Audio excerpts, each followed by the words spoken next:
इस वक्त की सबसे बड़ी खबर जापान से आ रही है, जहां एक शक्तिशाली भूकंप ने पूरे देश को हिलाकर रख दिया है।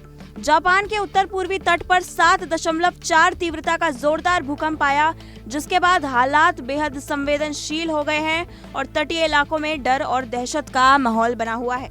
भूकंप का केंद्र समुद्र के अंदर वाटर प्रीफेक्चर के पास बताया जा रहा है और इसकी गहराई महज 10 किलोमीटर थी, जिसकी वजह से झटके काफी तेज महसूस किए गए।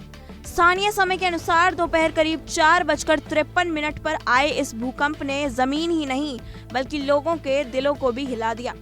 सबसे चिंता की बात यह है कि भूकंप के तुरंत बाद समुद्र में हलचल तेज हो गई और सुनामी का खतरा मंडराने लगा। जापान की मौसम विज्ञान एजेंसी ने तुरंत अलर्ट जारी कर दिया और लोगों को चेतावनी दी कि वो तटीय इलाकों से दूर हटकर सुरक्षित जगहों की ओर चले जाएं। कुछ ही देर में उत्तरी जापान के एक बंदरगाह पर करीब 80 सेंटीमीटर ऊंची लहरें टकराई, जिसने खतरे की गंभीरता को और बढ़ा दिया। रिपोर्ट्स के मुताबिक इससे पहले भी करीब 70 सेंटीमीटर की लहर देखी गई थी और विशेषज्ञों का कहना है कि ये सिर्फ शुरुआत हो सकती है। एजेंसी ने साफ चेतावनी दी है कि आने वाले समय में और ऊंची लहरें उठ सकती हैं, खासकर होकाइडो और इवाते के तटीय इलाकों में 3 मीटर तक की लहरों की आशंका जताई गई है। इस भूकंप का असर इतना व्यापक था कि राजधानी टोक्यो तक इसकी तीव्रता महसूस की गई। ऊंची ऊंची इमारतें हिलती नजर आईं और लोग घबराकर घरों में और दफ्तरों से बाहर निकल आए।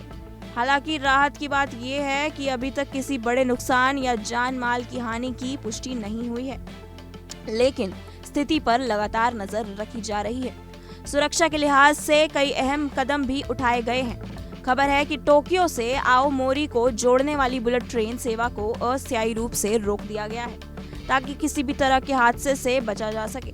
प्रशासन पूरी तरह सतर्क है और हर संभव एहतियात बरती जा रही है। जापान की मौसम विज्ञान एजेंसी ने साफ कहा है कि सुनामी की लहरें एक बार नहीं बल्कि कई बार आ सकती है, इसलिए लोगों को तब तक सुरक्षित स्थानों पर ही रहने की सलाह दी गई है जब तक कि आधिकारिक तौर पर खतरा टलने की घोषणा नहीं हो सकती। खासकर समुद्र तट और नदी किनारे रहने वाले लोगों को तुरंत ऊंचे स्थानों पर जाने के निर्देश दिए गए हैं। विशेषज्ञों के अनुसार कम गहराई वाले भूकंप अक्सर ज्यादा खतरनाक होते हैं, क्योंकि उनका प्रभाव सतह पर ज्यादा महसूस होता है और इसी वजह से सुनामी का खतरा भी बढ़ जाता है। इस बार भी यही स्थिति देखने को मिल रही है, जहां भूकंप के बाद समुद्र में हलचल तेज हो गई है।